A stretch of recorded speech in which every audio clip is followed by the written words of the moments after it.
My parents shared not only an improbable love, they shared an abiding faith in the possibilities of this nation. I stand here knowing that my story is part of the larger American story, that I owe a debt to all of those who came before me, and that in no other country on earth is my story even possible.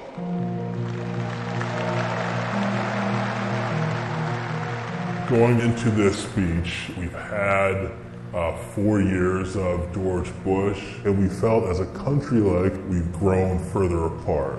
2004 was very much a divisive partisan race. Obama's speech is in some ways an antidote to that. Alongside our famous individualism, there's another ingredient in the American saga. A belief that we're all connected as one people. If there is a child on the south side of Chicago who can't read, that matters to me even if it's not my child. If there's a senior citizen somewhere who can't pay for their prescription drugs and having to choose between medicine and the rent, that makes my life poor even if it's not my grandparent. It is that fundamental belief, I am my brother's keeper, I am my sister's keeper, that makes this country work. E pluribus unum, out of many, one. He gives a speech that presages his entire political message of 2008, which is this sort of post-partisan argument. Now, even as we speak, there are those who are preparing to divide us. The spin masters, the negative ad peddlers, who embrace the politics of anything goes. Well, I say to them tonight, there is not a liberal America and a conservative America. There is the United States of America. Obama was born with two great gifts. One is his mind, and the other is his ability to speak to large groups of people. There are three things that Obama does that really makes that speech effective. He wants concrete detail.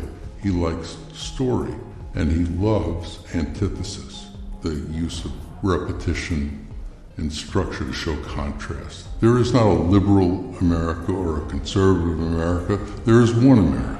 There is not a black America and a white America and Latino America and Asian America. There's the United States of America. The pundits like to slice and dice our country into red states and blue states, but I've got news for them too. We worship an awesome God in the blue states, and we don't like federal agents poking around in our libraries in the red states. We coach Little League in the blue states, and yes, we've got some gay friends in the red states. We are one people, all of us pledging allegiance to the Stars and Stripes, all of us defending the United States of America. The way he uses his hands, he actually points a lot and does a lot of this, a lot of this, a lot of that. In doing so, he gives off this sense of energy. I am new. I'm someone who is dynamic. And he doesn't do that so much anymore. He's a little more solemn and reserved when he gives speeches today, and I think is more reflective of his office.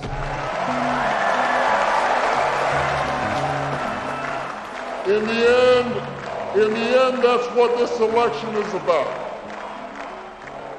Do we participate in a politics of cynicism, or do we participate in a politics of hope? It's the hope of slaves sitting around a fire singing freedom songs. The hope of immigrants setting out for distant shores.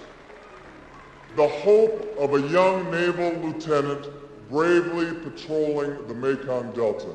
The hope of a mill worker's son who dares to defy the odds. The hope of a skinny kid with a funny name who believes that America has a place for him too. Hope in the face of difficulty. Hope in the face of uncertainty. The audacity of hope. His appearance at that convention which was the best speech of the convention, better than John Kerry's, was electrifying, and without it, he wouldn't be president. I think sincerity means a lot.